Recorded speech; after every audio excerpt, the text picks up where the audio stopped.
それは州内大学共通入学試験の最終時間帯に起こった突然、私の視界が真っ暗になった瞬間だ。緊急救命室に搬送され、医師たちは考えうるあらゆる検査を行ったが、結果はすべて正常だった。原因は見当たらないと言われた。高校の英語教師としてのキャリアは終わりを告げた。必要に迫られ、私は治療マッサージセラピストの免許を取得し、指先の感覚に頼って生計を立てるようになった。そしてある日、手術中に2人の客の会話を耳にした。失明した教師、タイミングが完璧だったよなと男の低い声が響いた。先生が気を取られてる間に、回答用紙から選択問題の答えを一つだけ写したんだ。それだけで足りた。一流大学の合格最低点をたった2点上回った。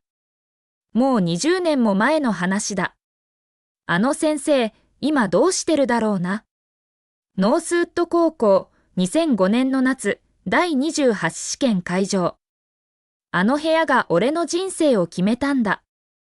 2人目の男の声は、低くしわがれたガラガラ声だった。先生がなぜ失明したか、俺は正確に知ってる。そして犯人は、試験会場にいたんだ。私は凍りついた。心臓がマッサージテーブルを打ち、息を詰めて彼らの続きを待った。沈黙が何分も続くように感じられた。そして突然、氷のように冷たい圧力が首筋に押し当てられた。ナイフだ。私は再び目を開けた。戻っていた。20年前の全く同じ試験会場に座っていた。1。瞬きをし、世界をくっきりと鮮明な細部で捉えた。蛍光灯のブーンという音、堅固な灰色の壁、10代の若者たちの顔は完全に明確だった。試験の最終時間帯に戻っていた。時計の秒針の音だけが、この人生と前の人生を分けていた。犯人は誰だ？そして最初に闇に飲み込まれる直前、実際に私を殺したのは誰だったのか？しかしそれを整理する時間はなかった。試験終了10分前を告げる、忌まわしいベルが鋭く不協和音を響かせた。共同監督教員のヒールの、ひどいカツカツという音がリノリウムの床に反響する。10分。10分後、私の視界はまた闇に溶けていく。そのリスクは冒せない。二度と。どんなことがあっても。でも、もし病気のふりをして退出したら？もし犯人が単に代わりの教員を標的にしたら？規則や混乱への懸念はすべて投げ捨てた。誰もこの部屋にいてはいけない。私は椅子から飛び起きて叫んだ。この部屋の教員は誰であれ狙われる。ここにいる誰かが教員を失明させようとしている。ほんの一瞬の出来事だった。私はすぐに監督官、そして後継に取り押さえられ、重要な試験の最も決定的な最終時間を妨害したと告発された。パトカーの後部座席に押し込まれたとき、大きな、ガタガタと震えるような安堵のため息が肺からこぼれた。外に出られた。もうこれは私の手には負えない。学校管理棟の一時的な対応場所で、ミラー警部補が私を取り調べた。彼の顔は激しい不信感に覆われていた。一体なぜ試験を妨害したんだ、シンクレア先生？部屋の生徒全員を異常な物品について調べた。何もない。これらの生徒を中傷する動機は何だ？彼は金属の机を強く叩き、その音に私は飛び上がった。平静を保とうとした。言った通りです、警部補。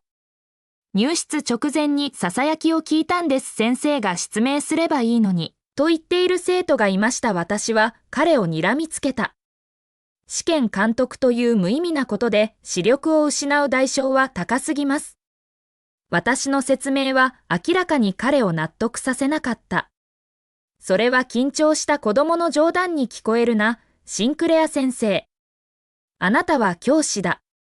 本当にそれを信じるのか？彼はさらに身を乗り出した。幸運だと思え、試験はまだ正式に終了していなかった。もしあと数分遅らせてこの茶番をやっていたら、今頃軍の刑務所に座っていたぞ。私は今後のすべての試験から事実上追放され、職も確実に危うくなった。しかし、20年間の失明と落泊と比べれば、それは取るに足らないものだった。彼が私を外へ連れ出すとき、私は門の前で足を止めずにはいられなかった。警部補、もし彼らが本気だったら？他の教員が視力を失ったら手遅れです。これを調査すべきです。もう一言でも、シンクレア先生、あなたを脅迫罪で逮捕する。校舎を離れ、私は純粋な恐怖と混ざり合ったアドレナリンの本流を感じた。私はまっすぐしない最高の眼科医のもとへ向かった。しかし結果は、前の時間軸と全く同じ繰り返しだった。シンクレアさん、あなたの網膜と視神経は完璧です。乱視は少しもありません。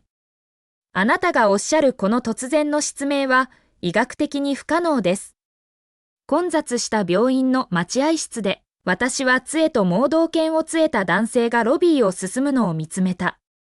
私は過去20年を思い出した。職を失い、婚約者が婚約を破棄し、マッサージ店に流れ着いた絶望、そして私が触れることを期待して自分を晒す、卑劣な客たち。しかし、私は救われた。見える。私の目は再び世界のすべてを測れる。その時、廊下から突然の激しいおえつが聞こえ、私はハッとした。心臓が締め付けられた。別の教員が明らかに取り乱し、眼科クリニックに急ぎ運び込まれていた。私の試験会場の共同監督教員、ハーパー・ローズだった。診察室内で彼女が医師に恐怖を必死に説明する声が聞こえた。先生、ただ教室を監督していただけなのに、突然見えなくなったんです。目は普段は全く問題ないんです。私に何が起こっているんですか？検査後、医師はため息をついた。網膜と角膜の構造は正常です、ローズさん。なぜ視力を失ったのか、説明のしようがありません。私は部屋の外に立ち、手が制御不能に震えていた。ハーパー・ローズは今、盲目だった。どうやって？私は試験を妨害し、騒動を起こし、警告を叫んだ。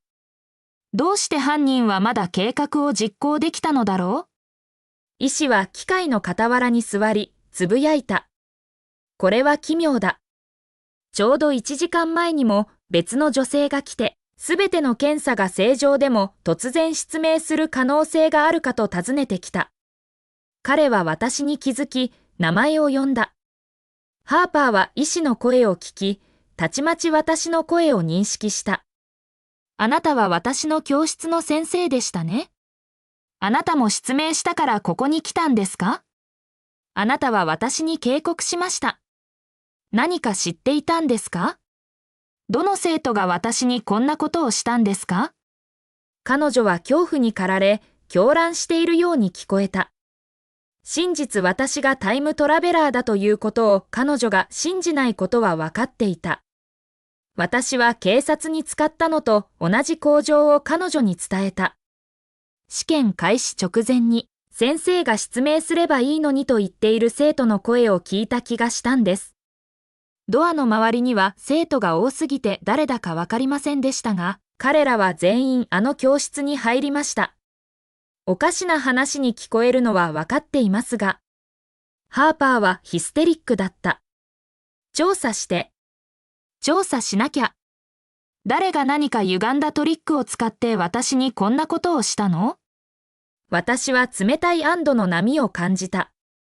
これだ。今こそ事件は真剣に取り上げられる。前の時間軸では私は誰もいなかった。調査を求めたとき、親たちは結束して私に反対した。あなたは私たちの子供のチャンスを台無しにしている。原因すらわからないくせに、これは単にあなた自身の体の欠陥かもしれないじゃないか。罪のない子供たちに押し付けるな。しかし今、私たち二人が答えを要求すれば、警察も聞かざるを得ない。さらに重要なことに、私はマッサージ店での犯人の声を覚えていた。もう一度聞くことができれば、彼を特定できる。私はハーパーに付き添って警察署へ行った。彼らはすぐにノースウッド高校に戻った。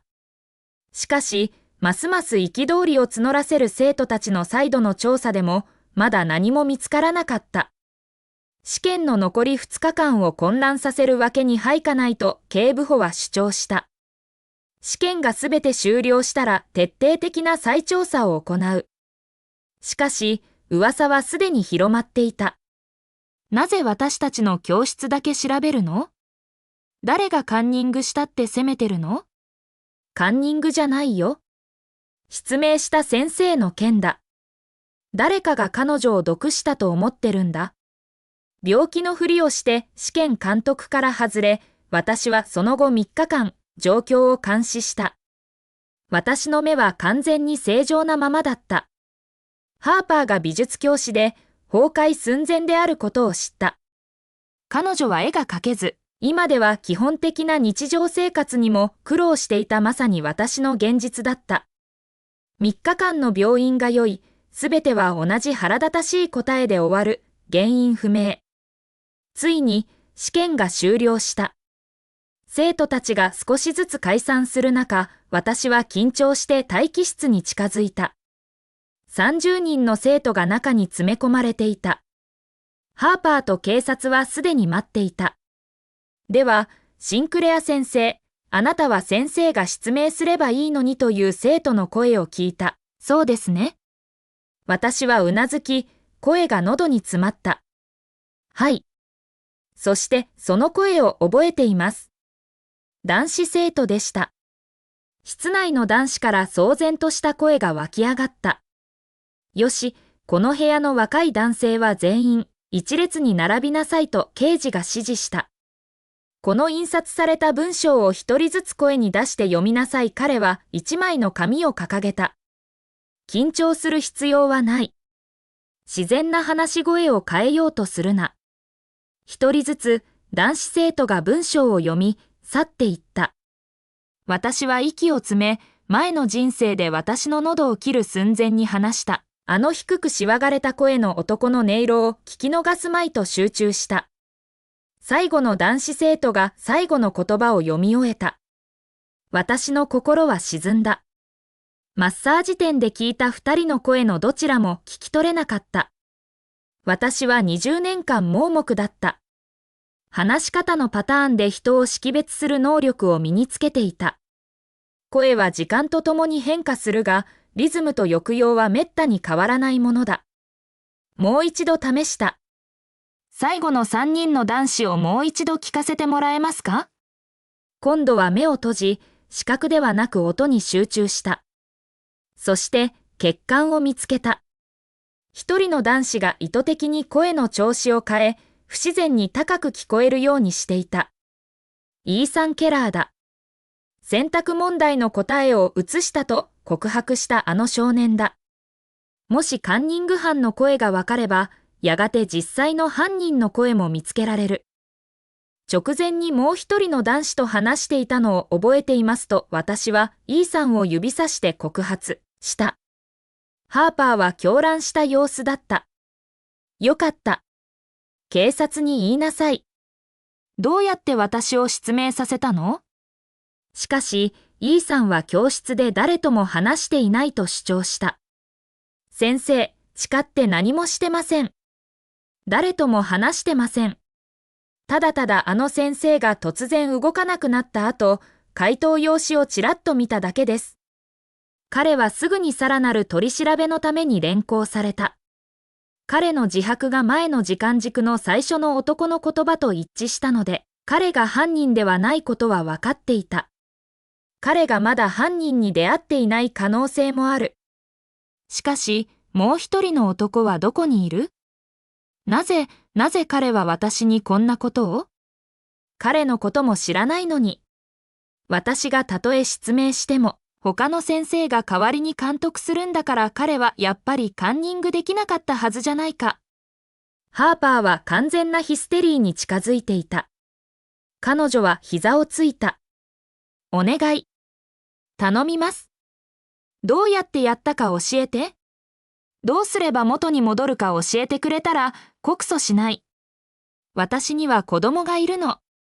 お願い、普通の人生を送らせて。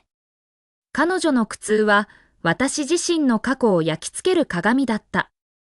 その時、あの運命的なマッサージ中に感じた記憶が浮かんだ。犯人の首の後ろに独特の小さな肉の結節を感じていたのだ。警察や生徒たちの視線を無視し、私は残った男子生徒の列を駆け下り、手を素早くしかし確かに彼らの首筋にかすめた。そして心臓が肋骨を強く打った。目を閉じ、小さなエンドウ図台の農法を注意深く感じた。それはまさに記憶通りだった。くるりと向きを変え、その生徒、プレストン・ピアースを指さした。彼だ。あの日話していたのはあなたでしょう。私は彼の肩を掴んで叫んだ。何をしたのか言いなさい。どうやって先生に毒を盛ったんだ。私の顔は紅潮し、目には涙があふれんばかりだった。この崩壊を駆り立てている20年分のトラウマの純粋な力を理解する者はいなかった。刑事がプレストンに近づくと、少年は私に暗く、心得たような冷笑を浮かべた。彼の唇が一言、声にならない文章を形作った犯人が誰か、君には永遠にわからないだろう。そして、室内の全員が集合的に恐怖に襲われる中、彼は教室を横切って失踪し、5階の窓から身を投げた。彼は頭から下の歩道に落下した。即死だった。プレストン・ピアースの自殺は街全体を混乱に陥れた。